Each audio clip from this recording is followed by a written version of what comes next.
of a street I knew. Still a girl that looked like you. I guess that's deja vu. I create a lot of mashups which are played every weekday on Radio 538. Most of these I create in Ableton Live. In this video I will show you step by step how to create your own mashup by using two very different songs.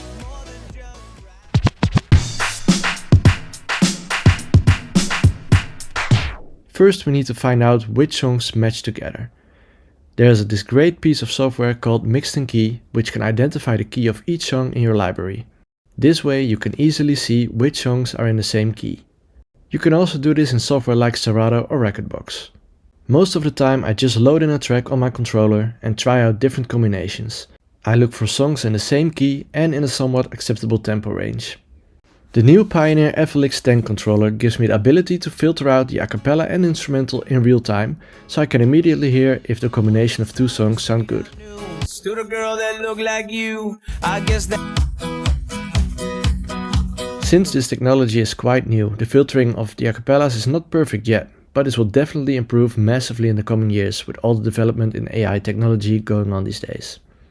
Once I come up with a combination I want to work with, it's time to search for the different song elements I want to use. Ideally I want to have an instrumental and an a cappella of every song I want to use in the mashup. In some cases you can even get a hold on so-called stems. These contain every single instrument used in a song separated in a single file. This is the best to work with because you have control over every single layer in the song like drums, bass line, guitar and vocals. Unfortunately, stem files are very rare to get a hold on, so I'm already very happy if I can get a regular instrumental and a cappella of the tracks I'd like to use for the mashup. There are various ways to get instrumentals and a cappellas. Sometimes they are for sale on iTunes or another online music store, but a lot of artists don't make them available for public use. You can also write the record label or contact their management, or you can just slide in an artist DM and just ask for it. Don't forget to add a smiley at the end of the message so they can't say no to you. A good online source for a cappellas is the website Acapellas for You. I'll leave a link in the description down below. You can create a free account and start downloading a cappellas right away. Type in the artist or title in the search bar and look if the a cappella is available. If it's not on their website, you can also do a YouTube search. Lots of people upload a cappellas on YouTube, sometimes even with a download link for a higher quality version.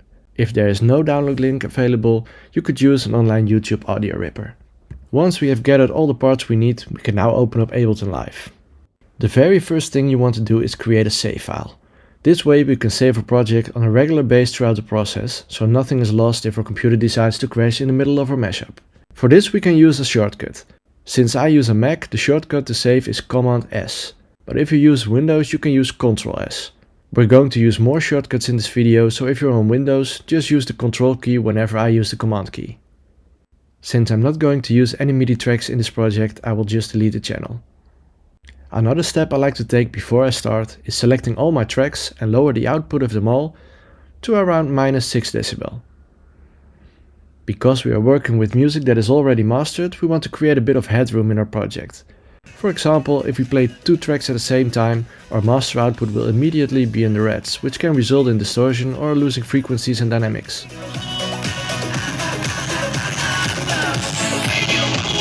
Let's drag the first track we want to use into the project. If I double click it, the waveform will also appear below. This is where we can make adjustments to things like the timing of the track, changes to the key or volume gains. What we want to do is called warping the track. This means we tell Ableton exactly the speed and timing of the track we want to use. To do this, we first have to find the very first beat of the song, which in this case is this kick. On the other side of the street I knew. The reason we want to use the kick as a reference point is because in most cases the kick is on every count on the track, which makes it very easy to tell Ableton where every beat is. This little triangle is the start marker. We can move this triangle to the start of the very first beat, so we can let Ableton know where it is. On the other side of the street. It's almost perfect, but when I zoom in even more, you can see I can still be more precise. The more accurate we position this triangle, the more precise the rest of our project will be, so take your time to adjust it as good as possible. We are aiming for the start of the kick. When you do this for the first time, it can be a little difficult, but the more tracks you warp, the easier it gets. Once we are absolutely sure the triangle sits at the exact start of the beat, we right click on the triangle and select Warp from here straight. As you can see, there are other options for warping in the menu as well, but in this case we only use the straight option. Ableton will now try to determine the beats per minute and beat grid for this song. Most of the times this process is very accurate, but in almost every case we need to make some minor adjustments to make the grid perfect. To check if the beat grid is correct, we're enabling the metronome, which can be found over here. On the other side of the street I knew stood a girl. As you can hear, the metronome is exactly on the beat on the beginning of the track. We're gonna skip through the song to listen if the metronome stays on the beat nicely. At the end of the grid it's a little offbeat. To be fair, it's barely noticeable by ear, but since we're going for precision, we will zoom in again, but now on the final part of the track. Here we see the start of the track is not exactly on the grid, so we need to adjust it. While holding the shift button on your keyboard, drag the so-called warp marker to the start of the kick. Then release the shift button and move the warp marker to the closest grid point. Press play to check if the metronome still is in sync, and if so, the track then is successfully warped to the grid. This means that if we now make any adjustments to the tempo of a project or cut and paste pieces of the song, the timing of the track will always stay on the grid, which makes editing way more easy. Don't forget to drag the beginning of the waveform all the way to the start, since we started the song from the first beat, but we want to keep the intro in our mashup as well. Now it's time to add our second track, which is the a cappella of the same song we just warped. Just drag and drop the song below the first one. Some mashups can contain many different tracks, so my advice is to rename every channel so you know where everything is found. Click right on the name of the channel and choose Rename. We can also assign a unique color to every channel. For example, if we make all a cappella tracks red, we can quickly identify them in our project later. Next, we have solo buttons on every track in our project. If we click this, only the selected track will play audio. Here we only play the a cappella. On the other side of a street I knew stood a girl that looked like you. I swear to you, I'll be there. As you can hear, the a cappella is not perfectly synced to the metronome, so we need to change that just like we did on the first track. Problem is there is no beat in the a cappella to use as a reference point. So this time we're going to use the original track to determine the grid of the a cappella. First we drag our start marker to the very first word of the a cappella. Then just like on the previous track, right click and select warp from here straight. Now we drag the a cappella underneath the singing of the original song, as close as possible. When we press play, you can hear the first words are perfectly in sync, but after a while the singing starts to drift away from each other. On the other side of the street I knew stood a girl that looked like you. I guess that's deja vu, but I thought this can't be true, 'cause you moved to West LA. As long as the beginning is correct, we're good for now. Now we zoom in on a part where the a cappella starts drifting. Try to look for similarities in the waveforms. Most of the times there is a pattern that looks quite similar. Now select one of the warp markers on the waveform below and try to find the sweet spot where the a cappella sounds in sync. The further you zoom in, the more precise you can make the adjustments. Even the slightest difference can result in a very big drift the longer you let both tracks play. Oh, but that one night was more than just right. I didn't leave you, 'cause that was all through. Now with the a cappella also being warped, we can proceed to our third track. Same process, find the first beat, warp from here straight and make adjustments further in the track if needed. So now we're gonna determine the speed of our project. Our fastest song is 126, our slowest 122. For now we set the tempo to 122 beats per minute. To do so, just click on the tempo and type in 122. The first song is over 3 minutes long, so what I like to do is just let it play by itself for a minute or so, do the chorus and then blend into the mashup with Avicii. In many songs the chorus sounds exactly the same throughout the song. I look up the final chorus and make a cut by pressing Command E. I do the same thing on the spot where the first chorus is. Now all I have to do is drag the final chorus to the start of the first chorus. After that we can just delete the final selection since we won't use this anymore. I also use this trick to make short edits of songs which I can use to play on my radio mixes or during live shows. Now the ending of the song Drive By is perfect because it kind of fades out really smooth, which gives us room to work with.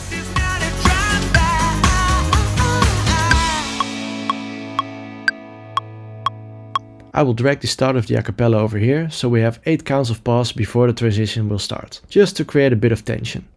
If there is a silent part in front of the point where you want to start, just add it to the selection. We can also put a little fade in it to smoothen it out.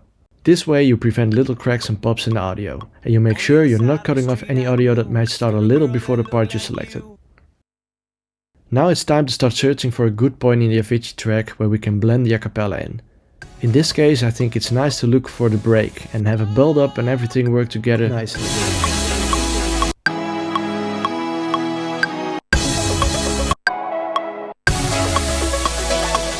At this point we can also turn off the metronome, since all the tracks are warped correctly, so we won't need this any longer. I am always glad when I can turn off that annoying beep sound.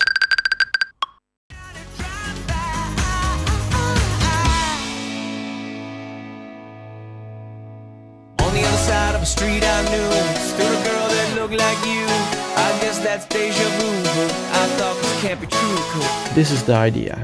The tracks work really well together. The timing is correct, but we need to make the transition a bit smoother. This is what we will be using to sort of announce the transition. I really don't like the big sound in the beginning, so I won't be using that. I will just make it fade in slowly to create more of a break moment.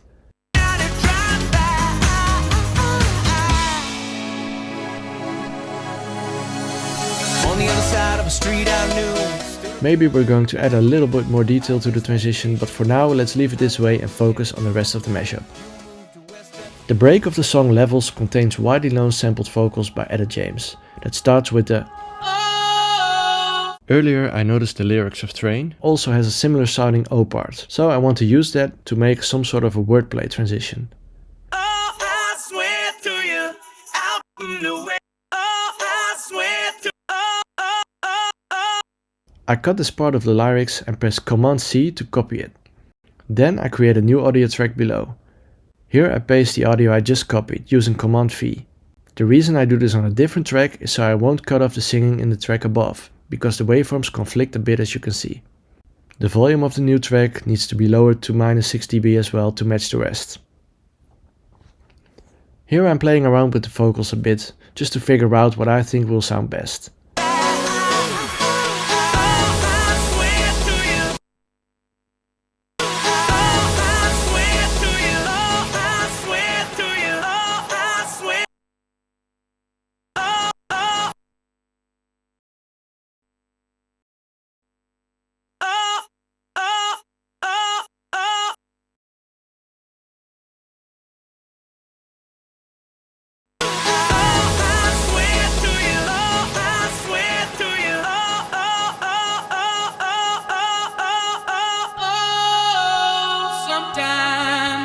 Get a good feeling, yeah. As you can see, it is very easy because we warped the track, so I can paste everything on the grid and the timing will be spot on. To smoothen it out a bit, I want to add a bit of reverb. Ableton is packed with loads of different plugins which can be found in Audio Effects. Let's drag the reverb plugin onto the audio track. You can hear the reverb effect change when I adjust the dry wet knob.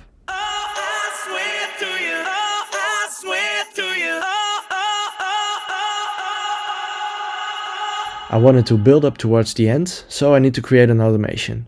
To make automations, we first need to enable automation mode. To activate or deactivate this mode, press A on our keyboard. Now we can select which plugin we want to automate and which knob. With our left mouse button we can add an automation point. Drag this point to the desired level. In this case it's 0, because we want to build up the reverb slowly on, starting from nothing. Drag the point to the place where you want the automation to start, in this case the looped a cappella. Then we add a second point at the end and drag it to the position we want the automation to finish. We can adjust this point at any time. Let's take a listen. I swear to you, I swear to you. I think I need to tone down the a cappella a bit to again smoothen the transition. For this I'm going to use a filter. Again I'm going to draw an automation for the filter frequency, so it slowly fades away.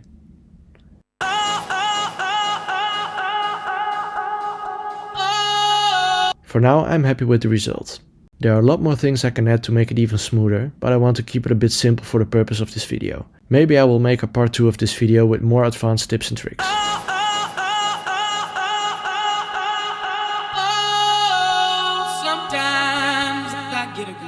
There's one more thing we need to automate, and that's the project tempo. Currently we are at 122 beats per minute, but Avicii's tempo is 126. On our master channel we can select a range to work with. Our first song is 122, our second song is 126, so I fill in this range.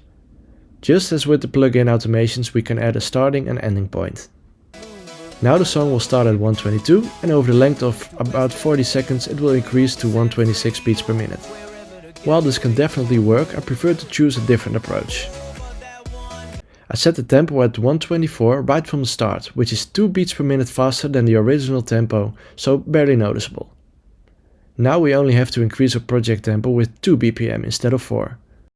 And to make sure the change is even less noticeable, we move the automation to the break part. Since there's no beat in the break, it's really hard to notice any change in tempo. One final thing I would like to add is a minor detail, a little sweep effect in the first transition.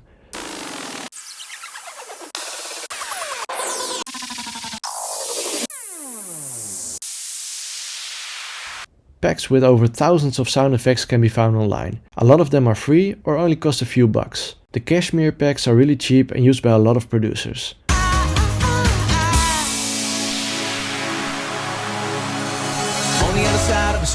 I need to lower the volume of the effects to match the rest of the project. Most effects suit best on very low volumes. They're just like details. You barely notice them at presence, but you will miss them immediately when you turn them off. The reason I use the sweep is because the sound flows over both of the tracks in the transition, so it binds them more as one whole piece of music.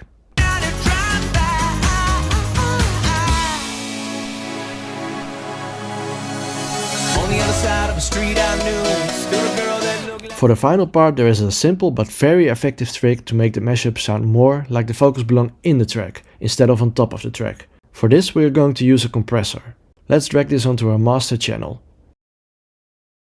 There we can play a bit with the threshold slider. Very basic explained, the compressor pushes all audio in our project more into each other. But be careful, if you push too hard, the sound will lose its dynamic and eventually will distort. Luckily we created headroom on all of our channels, so we have all the room to play around and find a good level of threshold. My personal preference is to use very little compression, where you can see the compressor kick in just a little tiny bit.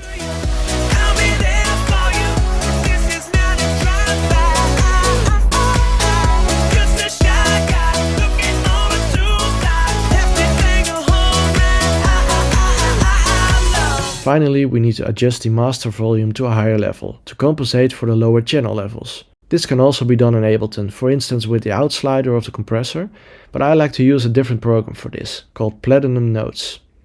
First we need to export our project. Select the start of the first track, hold Shift, and then select the end of the latest track. Don't forget to also select the master channel, otherwise the effects of the plugins like the compressor won't be exported to our file. If you don't have Platinum Notes on your computer yet, I would definitely recommend looking into it. What this software does is master your tracks and mixes very reliable and fast. I also use this for all the tracks I play live as well for the mixtapes I record. It makes sure the whole mix has the same volume throughout and it really boosts up all the tracks from the 80s and 90s so they can keep up with the volumes of modern produced music. I'll leave a link to the software in the description down below. Here's the final mashup. As you can see, the waveform looks great. The VU meter never touches the reds and most importantly, it sounds good. On